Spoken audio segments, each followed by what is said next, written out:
Here we are in episode 2 of cleaning our house wall by wall.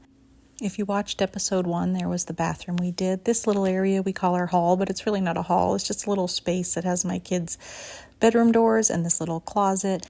Normally, because this closet is on the hall, I would pull everything out and go through it, but I just did it a few weeks ago, so we're just going to let that go today.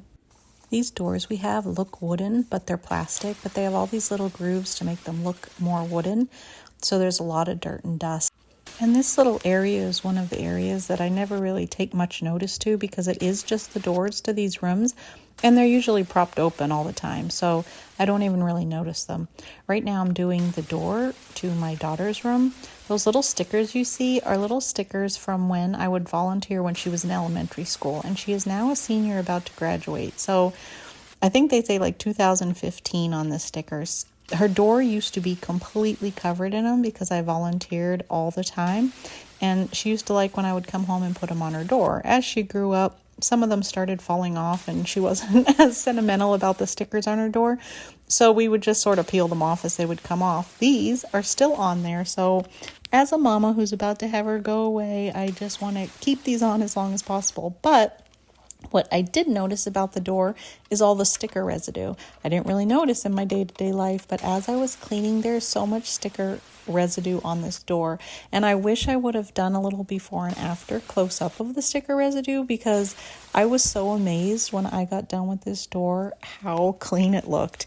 And one of the things I want to talk about today is nobody else noticed how clean these doors were. Not that I was expecting them to, but it's just kind of what I want to talk about. When we go about doing our daily stuff, whether it is cleaning our home or when we're at work or whatever it is we're doing, something nice, holding a door open for someone or paying for something or donating something, it really isn't about getting the applause of the people on earth. This is one of the things God has also been working on me about, because it's not like I intentionally was doing stuff to get people's applause, but what I realized is I am trying to be a recovering people pleaser. And when people used to say you're a people pleaser, I didn't used to think of it in a negative way. I thought, well, isn't that nice? Like if you're trying to please people. But what I realized is throughout my life, I've always done stuff, even stuff I didn't want to do, because I wanted to please people. Now, I think it is good to do stuff to try and make people happy and do stuff for people. But if you're only doing it because, well, you want this person to like you or you want this person to think you're nice, then you're not really doing it out of the good of your heart or because you think God wants you to do it. You're doing it for selfish reasons. You're doing it for not necessarily popularity, but so more people like you, so people think you're nice, so you're being, raised up in a way that you're so good. And really, we're not so good. So to make a long story short, what I'm trying to say is I realized a lot of times I do stuff to please people, but really it's not to please people. It's selfish. It's so, I guess, to make me look better in others' eyes, because I always had a fear of not being good enough, not being liked. But I really had to start learning that it's not about what people here say. Everything you do, you should be doing for God. So when I decided to start this wall by wall project, I didn't tell anyone in my family I was. I used to do big projects and be so excited for my husband to come home and be like, look what I did. I'd like open a cupboard and let him see it all organized. And he is a wonderful husband. So he would be very excited for me and tell me I did a great job. And then there was my applause. If you do your stuff more in secret and you're doing it for God, then you might not be getting the applause of the people on earth, but God knows, and you'll get your rewards in heaven. If you're trying to make your place a peaceful, clean, nice place for your family, God sees that, and that's an act of worship.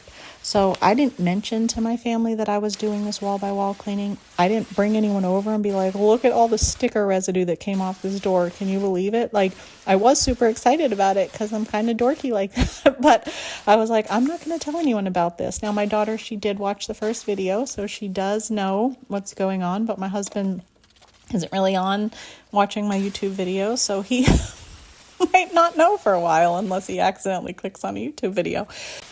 And if he does know that I'm doing this, it doesn't mess up my plan. Part of the exercise of this cleaning wall by wall is not only making my house more peaceful, making me feel at peace, being ready for a company to come over, it's also an exercise of just doing what I know God's telling me to do without worrying about what anyone else knows, what anyone else thinks, what anyone else does. I just really have to start just doing stuff because it's what God told me to do, and then leaving the rest up to Him. Right now, you could see I'm on my son's doors. They share a room, and we let them decorate their doors the way they want, but they also put a ton of stickers on their door. But they're still at an age that if I were to scrub all those stickers off their door today, they would come home and be super sad. So for their door, I'm mostly just getting the black handprints from them going in and out the door and hanging on the door, and getting the sticker residue of the stickers that already came off, because I don't want to break their little baby hearts when they come home from school and see the stickers are gone. But this was really a fun project because it was one of those projects that you don't even know needed done. No one else would notice. But that's also good because it's something that when I walk in that little area, I'm like, oh, isn't this nice? And it's my own like little secret cleaning thing. And don't get upset if people don't notice. If you start doing this extra cleaning and your husband or your kids don't notice, don't get upset with them. It's not something they're supposed to notice. This is just to secretly bring them peace, but more to bring you peace. And I hope you enjoyed this video. I thank you for coming back for episode 2, and I hope that you come back for episode 3. Let me know in the comments what you think, and let me know if there's a certain wall you're working on this week. Ephesians chapter 6, verse 7. Serve wholeheartedly, as if you were serving the Lord, not people, because you know that the Lord will reward each one of you for whatever good they do, whether they are slave or free. Galatians chapter 1, verse 10. Am I now trying to win the approval of human beings or of God? Or am I trying to please people? If I were still trying to please people, I would not be a servant of Christ. Oh, look at my babies when they were all 1 year old. She's 17 now. He'll be 13 tomorrow. And this little guy is now 8. Oh, I love those precious babies. Just to wrap up my thoughts on, is it okay to be a people pleaser? I think it's great to try and make people happy, to do good things for people, if your motivation's right. I think everything comes from the motivation of your heart. If you're doing it because you want to bring joy to people, you want to give God the glory, you want to bring people closer to the kingdom of heaven, then yes. If you're doing it for your own selfish will and to lift yourself up, then no.